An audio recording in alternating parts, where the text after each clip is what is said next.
Hi friends, welcome to cinema ரசிகன். நம்ம இன்னைக்கு மூவிகளை பார்க்க போகிற படம் லேட்டஸ்டாக தமிழ் டப்பிங்கில் ரிலீஸ் ஆயிருக்க மலையாள படம். படத்தோட நேம் எம்புரான் லூசிஃபர் 2. இது ஒரு பொலிட்டிக்கல் ஆக்ஷன் த்ரில்லர் மூவி. இந்த படத்தோட ஸ்டோரி ஃபர்ஸ்ட் பார்ட்டோட கண்டினியூட்டி தான். 5 வருஷம் கழிச்சு நடக்கிற மாதிரி காட்டுறாங்க. இப்போ மோகன்லால் எங்கே இருக்காருங்கிறது யாருக்குமே தெரியல.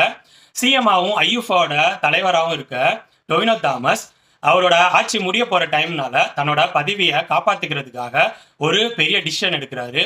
அந்த டிசிஷன் கேரளாவோட ஃபியூச்சருக்கே பெரிய பிரச்சனை ஆகுது. ஸோ டொவினோ தாமஸை தடுத்து நிறுத்தக்கூடிய ஒரே ஆள் மோகன்லால். ஸோ மோகன்லால் எங்கே இருக்காரு, அவர் எப்போ வெளியில் வருவார் அப்படிங்கிற மாரி எல்லாரும் எதிர்பார்த்துட்டு இருக்காங்க.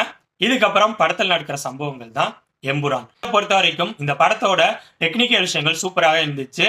பட் ஸ்க்ரீன் பிளே சுமாராக இருந்த மாதிரி தான் இருந்துச்சு. படத்தோட லென்த்தை கண்டிப்பாக குறைச்சிருக்கலாம். இந்த படம் லூசிஃபர் ஃபர்ஸ்ட் பார்ட் அளவுக்கு இல்லை. உங்களுக்கு லூசிஃபர் ஃபர்ஸ்ட் பார்ட் பிடிச்சிருந்தா இந்த படம் பிடிக்க வாய்ப்பு இருக்கு. பட் அந்த படத்தோட கொஞ்சம் சுமாராக இருக்க மாதிரி தான் இருக்கு. ஸோ என்னோட ரிவ்யூ பேஸ் பண்ணி முடிவு பண்ணிக்கோங்க, இந்த படத்தை பார்க்கலாமா வேணாமான்னு.